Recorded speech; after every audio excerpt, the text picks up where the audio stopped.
I'm Kate from the Makery, and I'm going to show you how to make a pattern for a clasp purse. It's a really useful thing to know how to do, because once you've got the technique, you can use it for any shape or size clasp that you can get. So you can use it for large rectangular ones, right down to really little curved ones, or anything in between. So all you need is your clasp, some paper, a pencil and some paper scissors. Oh, and a tape measure as well. So we start off by placing the clasp onto the paper, and then if we draw around the outside edge of the clasp down to the bottom on each side, and just make sure that you make a little mark in the top centre point as well. So I'll just make it a little bit heavier so that you can see it. There we go. And then what you need to do is extend those two lines down by 1 centimetre on either side.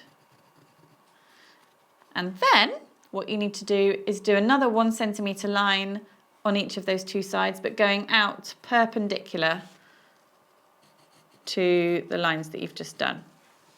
So that gives us the top of the clasp purse shape.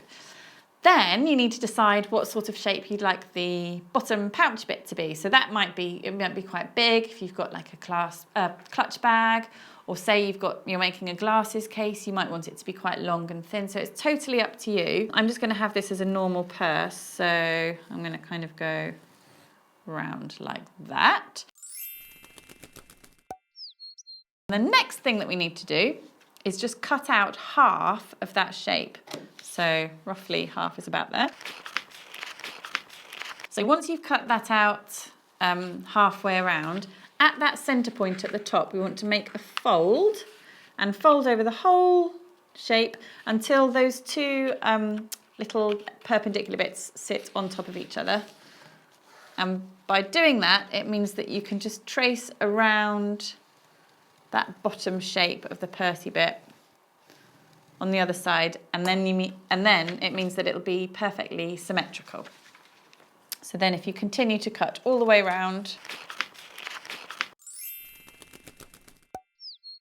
so you might think that that's the pattern done, but actually what we now need to do is adjust it slightly and add a little bit more rooms, because if you were to use your pattern like this, actually when you open the purse up, there wouldn't be enough space to kind of get your hands in and put like whatever you want to keep in your purse inside. So to do that, we need to cut down that centre fold line down the middle of the purse pattern. And then, so you've got two pieces exactly the same.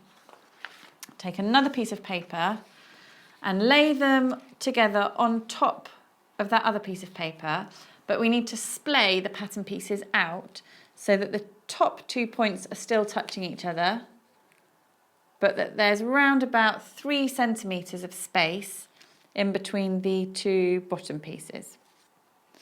And once we've done that, if you just hold them in place and then draw around this new shape that you've created, and then at the bottom you can just join up those two lines, that's fine. And then, if you cut that out, there we go. So that's your purse pattern piece all made, ready for you to make your purse.